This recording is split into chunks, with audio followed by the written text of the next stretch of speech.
சிதம்பரம் தொகுதியை அண்ணாமலை விசிகவிற்கு விட்டுக் கொடுத்துள்ளதாக பாஜக பட்டியலின அணி மாநில தலைவராக இருந்து தற்போது அதிமுகவில் இணைந்துள்ள தடா பெரியசாமி குற்றச்சாட்டு தெரிவித்துள்ளார்.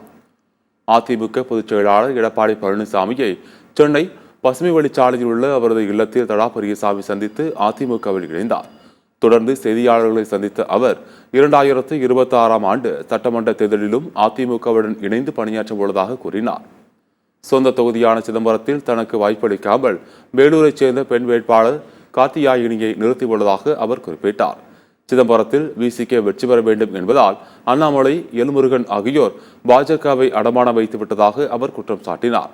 தமிழகம் முழுவதும் பாஜக தோற்கும் எனவும் அண்ணாமலை யாரிடமும் கருத்து கேட்காமல் தன்னிச்சையாக செயல்படுகிறார் என்றும் தடா பெரியசாமி தெரிவித்தார். 26க்கும் அனைத்து வியூகங்களும் தலைமை எடுக்கிற முடிவின்படி அண்ணன் எடப்பாடியார் இருக்க முடிவின்படி இணைந்து செயல்படுவது என்று முடிவெடுத்திருக்கிறேன்.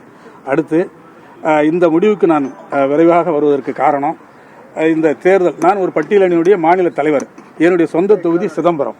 அந்த சிதம்பரம் நாடாளுமன்ற தொகுதியில் நான் அங்கே முழுக்க என் சொந்த தொகுதி என்ன கேட்கணும் அல்லது என்னாவது முடிவு எடுத்துருக்கணும். எதுவுமே இல்லாத திடீர்னு சொல்லிட்டு வேலூரில் இருக்க ஒரு பொண்ணை கொண்டு வந்து என் சொந்த தொகுதியில் போட்டு நிப்பாட்டுறாங்க. அது எந்த வகையில்? அப்போ பட்டியலினுடைய மாநில தலைவராக எனக்கே மரியாதை இல்லைன்னா அப்புறம் எப்படி மற்ற பட்டியலணி சமுதாயத்துக்கு என்ன மரியாதை இருக்கும்? இது முழுக்க காரணம் மாநில தலைவர் இன்னைக்கு இருக்கக்கூடிய அண்ணாமலை அவர்களும், எல் முருகன் அமைச்சர் அவர்களும், அமைப்பு பொதுச் செயலாளர் என்கின்ற